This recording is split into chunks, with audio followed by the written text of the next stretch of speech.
Bayangkan ini, kita ada di tahun 2026. Di saku celana kita, ada alat yang punya akses ke seluruh pengetahuan manusia sejak zaman batu. Kita bisa tanya AI tentang cara bikin roket. Kita bisa video call sama orang di kutub utara. Secara teknologi, kita ini dewa. Tapi kenapa di saat yang sama, kita masih sering banget korslet? Kenapa berita tentang babi ngepet atau pohon menangis masih bisa bikin satu desa heboh sampai masuk TV? Kenapa kita lebih takut sama hantu daripada sama bunga pinjol yang mencekik leher?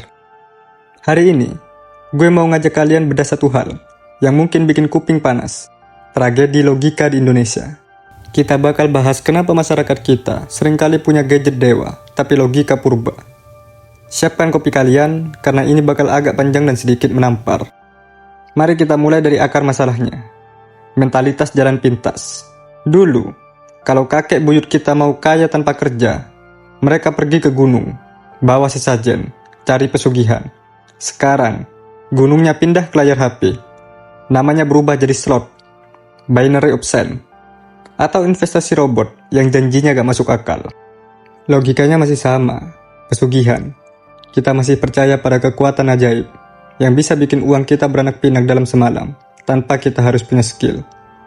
Kenapa ini laku banget di Indonesia? Karena secara kolektif, kita belum diajarkan untuk mencintai proses. Kita lebih suka hasil akhir. Makanya, konten pamer kekayaan, flexing, itu laku banget. Kita gak peduli uangnya dari mana. Yang penting kelihatan sukses. Irasionalitas ini bikin kita jadi mangsa empuk para penipu yang jualan mimpi. Kita bukan investasi di aset. Kita investasi di keajaiban. Dan itu gak masuk akal. Masuk ke poin kedua. Matinya logika demi katanya. Di Indonesia, gelar profesor atau doktor itu seringkali kalah sakti sama omongan orang pintar atau broadcast VA. Pernah gak kalian coba ngasih tahu orang tua atau saudara kalian kalau berita yang mereka sebar itu hoax? Bukannya diterima, malah kita yang dibilang sok pintar atau durhaka. Ini yang gue sebut sebagai diktator, katanya. Kita punya kecenderungan untuk mempercayai informasi bukan berdasarkan fakta, tapi berdasarkan siapa yang ngomong atau seberapa viral berita itu. Kalau udah viral dan masuk grup keluarga, itu otomatis jadi kebenaran. Anomali ini bikin kita jadi masyarakat yang rentan. Kita lebih milih minum air mentah yang dicelup batu ajaib daripada ikut prosedur medis yang jelas. Kenapa? Karena logika medis itu membosankan dan mahal, sedangkan mistik itu murah dan menawarkan harapan instan. Kita sedang mengalami krisis literasi, di mana kita bisa membaca tulisan, tapi gak bisa membaca logika di balik tulisan itu. Jangan pikir ini cuma masalah orang tua. Anak muda zaman sekarang punya versi mistiknya sendiri. Namanya mistifikasi modern. Sekarang, zodiak, golongan darah, atau tes kepribadian online itu udah jadi kayak agama baru. Kita sering pakai itu buat menjustifikasi kelakuan buruk kita. Gue emang kasar kalau ngomong. Soalnya gue Aries. Atau gue telat kumpulin tugas karena energi bulan lagi gak sinkron sama aura gue. Ini adalah bentuk irasionalitas yang dibungkus pakai bahasa keren. Kita mengambil sains, seperti psikologi, tapi kita perlakukan kayak ramalan nasib. Kita melakukan self-diagnosis dari video TikTok durasi 15 detik. Terus kita merasa, oh, gue begini karena mental gue begini, tanpa pernah ke profesional. Akhirnya apa? Kita gak pernah tumbuh. Karena kita punya alasan gaib untuk tetap di tempat. Kita menggunakan istilah kesehatan mental sebagai jimat untuk menghindari tanggung jawab. Lanjut ke budaya yang paling merusak, tapi dianggap sopan. Budaya gak enakan.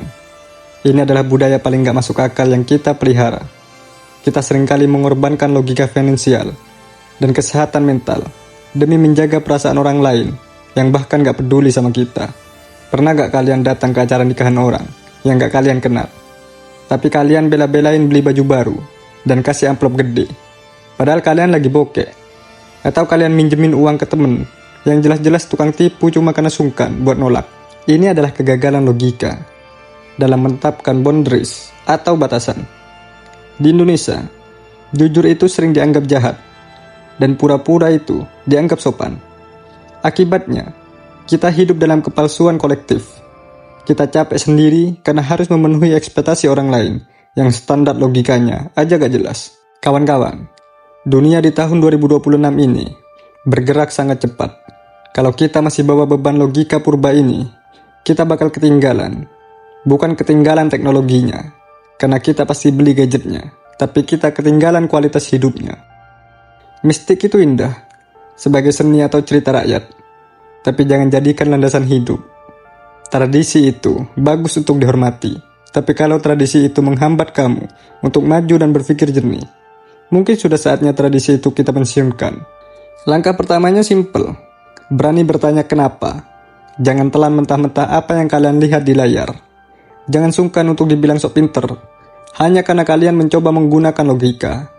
Karena pada akhirnya, alat paling canggih yang kita punya bukan smartphone, tapi sistem operasi yang ada di dalam kepala kita. Sekarang, mari kita bicara soal agama baru anak muda zaman sekarang. Hustle culture. Budaya dimana kalau lo gak sibuk, lo gak berharga. Kalau lo tidur 8 jam, lo dianggap malas. Kalau lo gak punya side hustle, lo dianggap gak punya masa depan. Dulu, orang kerja buat hidup. Sekarang, orang hidup buat kerja. Atau lebih parahnya, hidup buat kelihatan kerja. Ini irasionalitas yang dibungkus motivasi.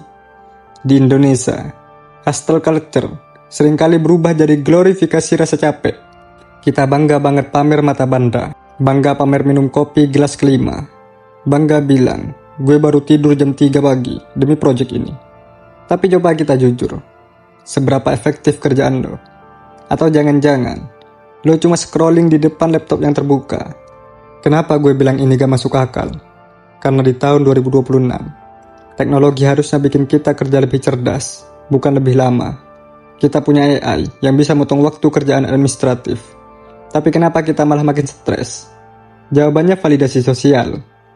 Banyak dari kita terjebak hustle culture.